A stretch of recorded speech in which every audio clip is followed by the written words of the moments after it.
পেটুক পিঠা চ্যানেলের সব বন্ধুদেরকে ওয়েলকাম জানিয়ে আজকে আমি আমার ব্লগ স্টার্ট করছি। এটা কালী পুজোর দিনের ব্লগ।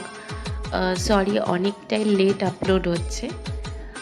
পুজোর দিন পাড়াটা কি সুন্দর করে এলইডি লাইট দিয়ে সাজানো হয়েছিল, সেটারই একটা ভিডিও করেছিলাম। তো এখানে মা আর আমি মিলে কালী পুজোর দিন যে পুজো দেওয়া হয় তার আয়োজন করছিলাম। আমি প্রত্যেক বছর পুজোর দিনে উপোস করি, মানে লাস্ট 3-4 বছর ধরে আমি উপোস করছি। তো মাও অর্ধেক উপোস থাকে, মানে ওই পুজোর যোগাযান্ত্রী যতদূর করে দিতে হয় ততদূর পর্যন্ত। বেশিক্ষণ আমি বলি উপোস থাকতে হবে না। আমাদের পুজোর দিন দরজার সামনে 10টা প্রদীপ দেওয়া হয়, অর্থাৎ 5 জোড়া প্রদীপ এরকমভাবে দিতে হয়। তো মা আমাকে গাইড করে দিচ্ছিল যে কিভাবে দিতে হবে। তো আমি এখানে দিচ্ছিলাম, মাই দেয়, মা বললো যে এবার তুই দে। অনেকের বাড়িতে অবশ্য 14 প্রদীপ দেওয়া হয়, আমাদের বাড়িতে সেটা নিয়ম নেই। তো প্রদীপ দেওয়ার পর আমি এখানে আমাদের ব্যালকনিটা মোমবাতি দিয়ে সাজাচ্ছিলাম। এটা আমার করতে খুব ভালো লাগে। প্রত্যেক বছর আমি মোমবাতি দিয়ে এরকমভাবে সাজাই। মাকে বলি তুমি করবে না, ওটা আমি করব। তো বাজি সেভাবে ফাটানো হয় না, বড় হয়ে গেছি এখন। ছোটোবেলায় তো ফাটানো হতোই। মোমবাতি দিয়েই তার স্বাদ মেটাই আর কি। তা আমাদের ঠাকুরের আসনটা এরকমভাবে সাজানো হয়েছিল। সব ঠাকুরকে ভোগ দেওয়া হয়েছিল এবং তারা মা এবং কালীঘাটের মায়ের আমাদের ছবি রয়েছে, সেটাই নিচে নামিয়ে সাজানো হয়েছিল।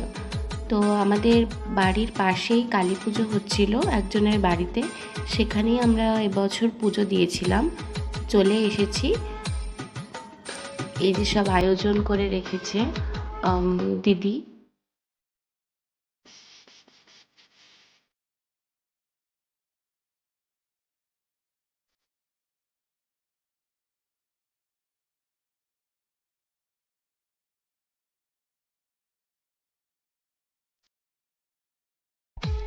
নির্জলা উপোস থেকে আমার পুজো দিতে অসুবিধা হয় না, কিন্তু এই বছর সত্যি খুব জল তেষ্টা পাচ্ছিল। তো ঠাকুরমশাই আসতে দেরি করেছে, তাই একটু রাগই হচ্ছিল যে কখন আসবে। তো অনেকটা দেরি করেই পুজো শুরু হয়েছিল, প্রায় 9:30 বেজে গেছিলো আমাদের পুজো শুরু হতে হতে। তো চক্ষুদানের সময় বড় কাউকে পাওয়া যাচ্ছিল না যে ঢাক বাজাবে। তো আমার মা দায়িত্ব নিয়ে নিয়েছিল। মা ঢাক বাজাচ্ছিল এবং দিদিরা গামছা ধরেছিল এবং তারপর পুজো শুরু হয়।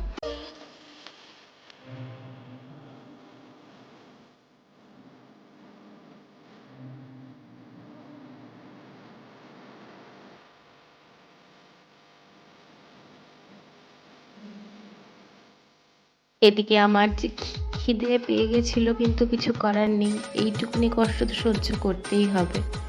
তো এখানে 108টা প্রদীপ জ্বালাচ্ছিলাম আমরা সবাই মিলে। এই জিনিসটা না আমার ভীষণ ভালো লাগে।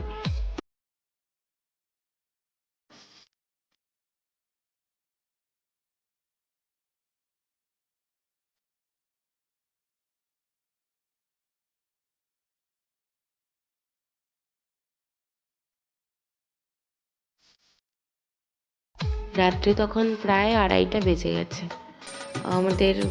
আমাদের মধ্যে যারা যারা উপোস করেছিল ম্যাক্সিমাম তারাই ছিলাম হোমে সময়ে থাকবো বলে। বাকি সবাই মোটামুটি ঘরে চলে গেছিলো, একটু ঘুমিয়ে টুমিয়ে নিয়ে এসেছিলো।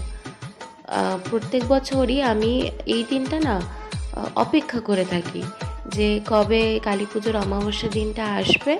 আমি এরকম উপোস করে আমার পুজোর কাজ করতে ভীষণ ভালো লাগে। মোটামুটি অনেক কিছু শিখে গেছি, পুজোর জোগাড় জানছে কীভাবে কী করতে হয়। এই 2-3 বছরে, মানে 2-3 না, প্রায় 4 বছর, হ্যাঁ এটা নিয়ে 4 বছর হলো আমি শিখে গেছি এবং আমার খুব ভালো লাগে উপোস করতে মায়ের জন্য। তো মাকে এখানে ভোগ নিবেদন করা হচ্ছে। মাকে শেষে ভোগ নিবেদন করে তারপরে আমরা ভোগ খেয়েছিলাম। ভোগে সবই নিরামিষ ছিল। অল্প খিচুড়ি, লাবড়া, লুচি, কিছু ভাজা, পনির, চাটনি, মিষ্টি এইসব ছিল।